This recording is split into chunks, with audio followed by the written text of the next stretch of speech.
ଆନକମରେ ବ୍ଲକର ସଭାପତି ମୁଁ ଯେବେ ଚେୟାରମ୍ୟାନ୍ ନେଲି ब्रह्मपुर उपकंठ अंकुशपुर बुढ़ीहरा छकरे साई डिलाइट नामक एक रेस्टोरेंट इनागुरेशन करने मान्यवर सानखेमुंडी विधायक रमेश जेना आसी पहुंची आपण विभिन्न प्रकार जन मंगलकारी कार्य निजको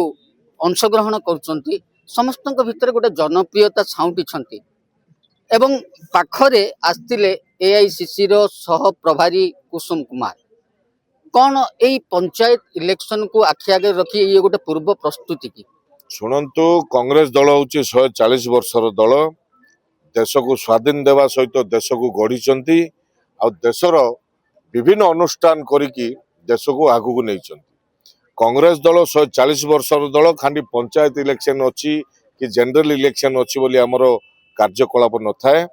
जो यहीपरी जो सिस्टम रही सरकार मानकर ताकू आखि आगे रखी संग्राम तो जारी रही कांग्रेस दल संग्रामी दल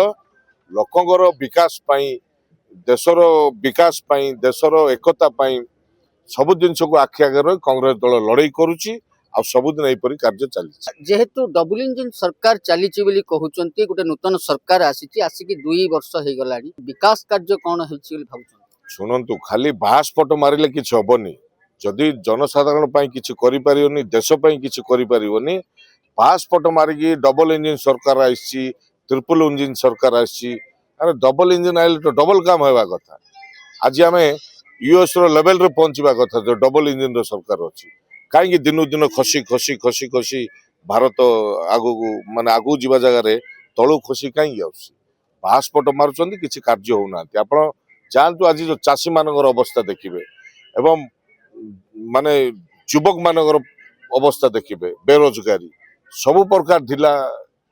असुविधा चली तो दादन जीवाई आ भल ट्रेन गोटे पकड़े ब्रह्मपुर सूरत जीवाई दादन आणवे कौन आ दादन जीवाई गोटे सुविधा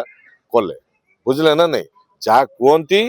ता सब उल्टा करके जाती किसी हेबार नहीं सरकार जो दिन जाए बदलिनी शासन जो दिन जाए जाइनी देश विकास हेबार आगू को बढ़नी एवं माने जो युवक माने रोजगार पाई पारना पाई पारिबे सानखेमुंडी विधायक रमेश जेना सहित ब्रह्मपुर उपकंठ अंकुशपुर जगन्नाथ त्रिपाठी भाग्य प्रमाण न्यूज।